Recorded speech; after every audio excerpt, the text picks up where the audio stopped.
Well, howdy. My name is John Oliver. Today is the 21st of July, 2014. It is 6:55 p.m. I'm in Dallas, Texas, in the El Centro Community College Dining Commons first floor. If you hear some noises, that's the students coming and going. The purpose of this video is to give an overview of what I call the 7 purposes of our stewardship community. Came up with this several years ago. It's kind of a blend of things that I've been, again, most keenly interested in and most committed to, most involved with, and want to really dedicate my life to doing. And it's certainly more than enough to keep me and a lot of other people busy for a long time to come. I'll just read them to you briefly, and then I'll go over them individually. Each one is important, and I think all working together synergistically will be fabulous. Systematically bringing together people, resources, and opportunities. 2, intentionally better connecting the body of Christ. 3, effectively communicating the truth in love. 4, consistently improving stewardship of time, talent, and treasure. That is to say things and money, we'll say treasures. 5, gracefully raising up, training, equipping, supporting, multiplying lay leaders. 6, collaboratively facilitating functional community development. 7, gratefully glorifying God by bearing much spiritual fruit. So let's go this one at a time. Systematically bringing together people, resources, and opportunities. I've been doing that for a long time. I'll continue to do that until my last day, I'm sure. Basically, if you know me very much or very long, you'll know that I like to send out email links. And the links typically have resources, Christian-related or psychology, or I've got things on Pinterest, I've got blogs, I've got so many different places and ways that I share resources. It says up in Ephesians, we're to equip the saints for the work of the ministry. God's used me over the years to pass out Gospels of John, 200,000 went through the student center at the seminary. Thousands of books. I've had publishers that gave me cases of books that I gave out to the graduates there. Booklets, tracts. I've given out DVDs. I've given out books. I've given out groceries. I've given out things to help people along their path, whatever it is, wherever they are, if they need whatever, just to help them get the next step in their journey, solve their problem, and bringing together people. So introducing people to people, networking people.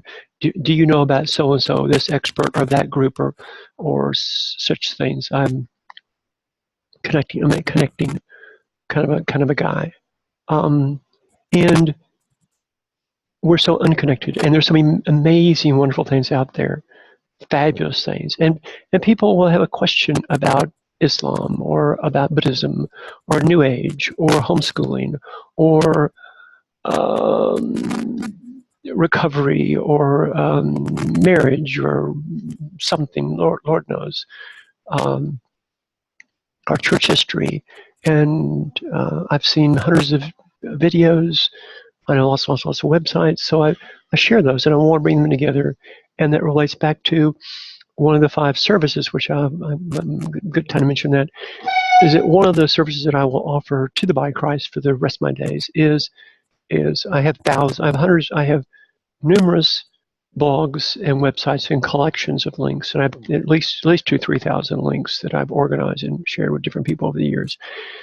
And one thing I want to do is raise a lot of money and to go hire some people, some developers to take it to the next level, make it much more searchable, much more, so somebody can put in, I'm homeschooling, 3rd grade, and want to learn science lessons or physics or math or multiplication or learn Spanish intermediate or beginning guitar or whatever. I'm saying links to those kinds of things. So it would be not simply a search engine. I'm not trying to compete with Google, obviously, but what I would envision would be something that has all the links that people have gone to, have recommended them, have reviewed them, have ranked them, and so they're cleared, they're family friendly, they are Christ-centered, Bible-based where that's relevant. So anyway, lots and lots of links. I'll always be sharing links. resources, people, resources, and opportunities. And so once you know what your interests are, then how can you do it? Intentionally better connected by Christ. What I mean by that is I have so many times been in so many situations where Christians, evangelical Christians, hardly ever come together in any significant way to share with community outreach, with evangelism, with, I mean, they barely got together around Katrina, a major catastrophe. I'm in the Dallas area, so we had a little bit of refugees coming here, some. But we, and that's just so pathetic, in my opinion. The liberals get together, the New Age people get together, and so we can be different, and we can come together and share. Missionaries don't hardly ever get together except for in some mission fields sometimes, but we need to come together. And the links is a way, and there's and we just need to come more together and to know each other and love each other and accept each other. And I need to move forward. I could go on and on about that, but I need to move forward. Effectively communicate the truth in love. There's that verse again. We're back to Ephesians. Speak the truth in love. And so, what is most needed in the body of Christ and in general is truth and love in compassionate, Christ-like ways, in unconditionally loving ways, and truth. So, truth and love. I could go on so much about that. And particularly now during this era when truth is under attack. I mean, supposedly smart college professors saying, truth doesn't exist or relative, and that's just so that's insidious. Is all that is. Just the devil is all that is. There is truth. There is love. They need to come together. We need to just do it instead of debate it. We need to just demonstrate it. So communicate the truth in love. And what's done in the name of Christ to the glory of God, then it'll work. Improving stewardship of time, talent, and treasure. This is a huge one. A lot of what's going to. So it's about our stewardship community. It's about stewardship. It's about you. So how can we use our time wisely? And our treasure, which is our treasure, is things and money, and our talents. What is the most important and the most neglected, I thinking, is talent development. We all feel pain about our time, not enough time. We feel discomfort about our money. We want more money. We don't feel discomfort about having our talents discovered and developed. I really want to put together a community of people where we are deliberately trying to discover our talents or strengths or spiritual gifts or personalities or whatever. Just what does it make you? What do you bring to me? Is it hospitality? Is it friendliness? Is it compassion? Is it auto mechanics? Is it sewing, knitting? Photography? I don't know. And how can that be discovered and developed in such a way that it pays your bills, that it contributes to the body of Christ, it serves the community? I don't know. But again, I'm taking this mostly. I'm heading for working with college kids, teens and 20s, not the 30s and 40s and 50s who think they know it all and they're stuck and stupid. And anyway, I'm going for the young ones. And gracefully raising up, training, equipping, supporting, and multiplying leaders. These are, in the scheme of things, it's kind of like if you go into ministry, you need to run on off to Bible college or seminary and learn Greek and Hebrew and all these footnotes and tests and tuition and all this other madness. But where is it you're going to teach the next generation of Sunday school teachers or deacons or elders or small short-term missions leaders or community outreach people or just great parents? Just that gap between just Sunday school class and Bible college, in that gap, leadership. We really, really need leaders. And leadership can be taught. It's taught in the business world. We can adapt it to learn leadership and at that strata level. And collaborative, facilitating, functional community development.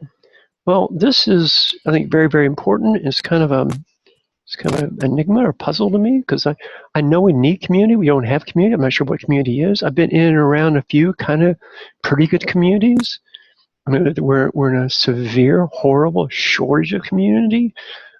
family marriages the divorce rates so high, and people were up. And what is it? Some study said that most Americans relocate every 5 years.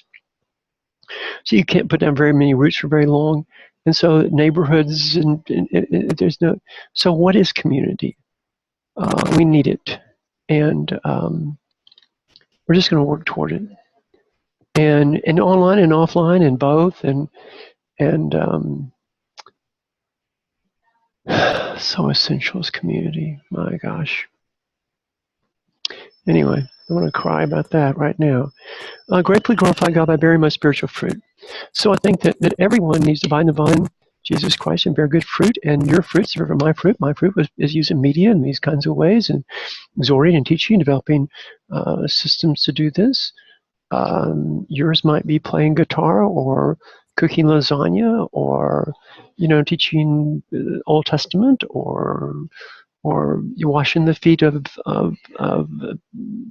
well, somebody said that the people that are diabetic,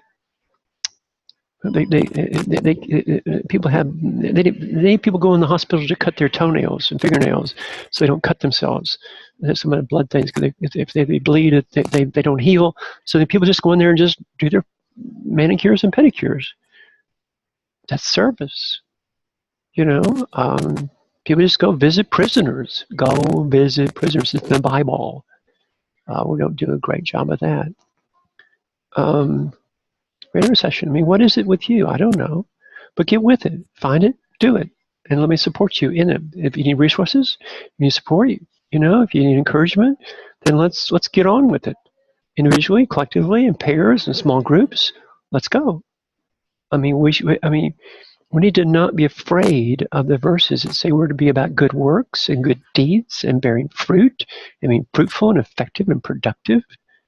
Instead of just being all tangled up with money and things and pleasure and entertainment. That is so shallow. That is so worldly, so carnal. That is so wood, hay, stubble, not gold, silver, precious stone. It's about enough of that. You get the idea, I believe. So I'm passionate about those things. I mean, those are my passions. Those are my interests.